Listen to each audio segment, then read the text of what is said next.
السلام علیکم ورحمۃ اللہ وبرکاتہ۔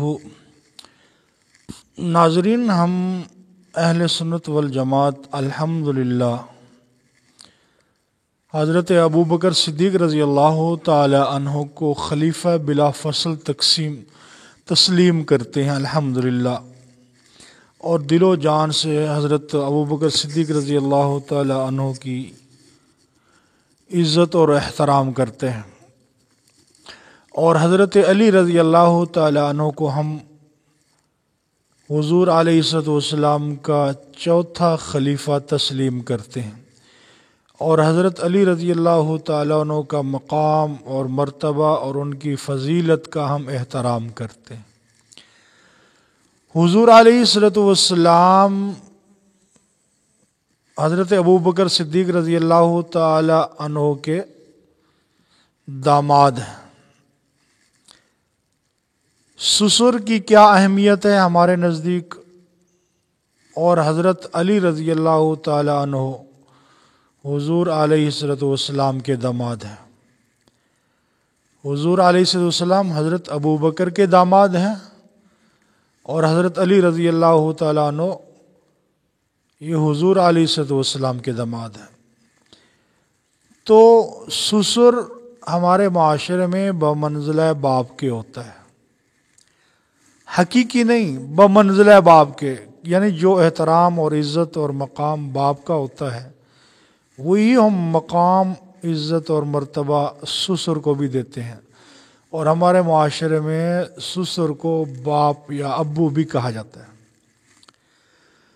اور جو داماد ہوتا ہے ہمارے معاشرے میں اس کو بیٹا کہتے ہیں۔ تو ناظرین، اب خود ہی اندازہ لگاؤ کہ حضرت ابوبکر صدیق رضی اللہ عنہ کا کیا مقام ہے اور حضرت علی رضی اللہ عنہ کا کیا مقام ہے۔ اور حضرت ابوبکر صدیق رضی اللہ تعالی عنہ وہ مرد مجاہد ہیں جنہوں نے حضور علیہ السلام پر اپنا مال خرچ کیا، حتیٰ کہ حضور علیہ السلام نے فرمایا کہ میں تمام صحابہ کا بدلہ دے چکا ہوں، ان کے احسان کا بدلہ چکا چکا ہوں، لیکن میں ابو بکر کے احسان کا بدلہ نہیں چکا سکا، اللہ ہی ان کو ان کے شیان شان بدلہ عطا فرمائیں گے۔ تو حضرت ابو بکر صدیق رضی اللہ تعالیٰ عنہ نے حضور علیہ السلام پر اپنا مال خرچ کیا، حتیٰ کہ جب حضور علیہ السلام نے غزوہ خندق کے موقع پر حضور علیہ السلام نے جب چندہ مانگا تو حضرت ابوبکر صدیق رضی اللہ تعالیٰ عنہ نے اپنے گھر میں سب کچھ جو تھا، حتیٰ کہ دیوار پر ہاتھ مارتے کوئی سوئی نہ رہ جائے، میں وہ بھی، اور حضور علیہ السلام ادھر چندہ مانگ رہے ہیں جنگ کے لیے، اور اللہ کے محبوب صلی اللہ علیہ وسلم کے یار ابوبکر صدیق نے جب اپنے جسم پر دیکھا کہ یہ قیمتی لباس ہے تو دل میں یہ خیال آیا کہ قیمتی لباس ابو بکر کے جسم پر رہے، اور حضور علیہ السلام میرے محبوب چندہ مانگ رہے ہیں، تو وہ قیمتی لباس اتار کر جا کے بازار میں بیچ کر اس کے جو مال تھا، پیسے تھے، وہ بھی حضور علیہ السلام کے قدموں پہ نچھاور کر دیے۔ تو ابو بکر نے اپنا آخری روپیہ تک اللہ کے محبوب پہ نچھاور کیا، یہ ہے ابو بکر کی شان۔ اور حضرت علی رضی اللہ تعالیٰ عنہ وہ ہیں کہ جن کی پرورش خود حضور علیہ السلام نے فرمائی۔ ابو بکر وہ ہیں جنہوں نے سارا مال حضرت حضور علیہ السلام پر نچھاور کیا،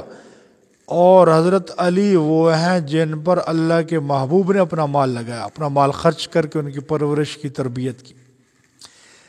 نعوذ باللہ ہمارے دل میں یہ نہیں ہے کہ ابو بکر صدیق رضی اللہ عنہ کی فضیلت زیادہ ہے، حضرت علی کی کم ہے، دونوں ہی شہزادے ہیں دین کی، ہم ان کی بھی عزت کرتے ہیں، ان کے بھی مقام، اور لیکن حضرت ابوبکر صدیق کو خلیفہ اول بلا فصل مانتے ہیں، اور حضرت علی رضی اللہ تعالی عنہ کو خلیفہ چہارم مانتے ہیں۔ تو نصیر الدین صاحب، پیران پیر نصیر الدین کیا فرما رہے ہیں کہ خلیفہ اول، خلیفہ بلا فصل یہ حضرت علی رضی اللہ عنہ، پیر صاحب او خلیفہ بلا فصل علی، میں شیعہ نہیں ہاں، لیکن میں روحانیت رسول اللہ نہ بلا فصل وارث سمجھنا ہو سا. اب یہ زیادتی ہے، آپ اتنے بڑے مقام پہ ہیں، درجے پہ ہیں،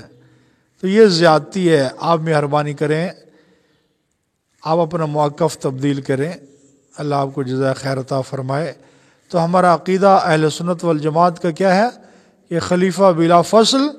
حضرت ابوبکر صدیق رضی اللہ تعالیٰ عنہ ہے. تو ہم سب کا نعرہ کیا ہے؟ خلیفہ بلا فصل حضرت ابوبکر صدیق رضی اللہ تعالیٰ عنہ، دوسرے خلیفہ حضرت فاروق اعظم رضی اللہ عنہ، تیسرے حضرت عثمان غنی رضی اللہ عنہ، اور چوتھے حضرت علی رضی اللہ تعالیٰ عنہ. اللہ ہم سب کو سمجھ عطا فرمائے.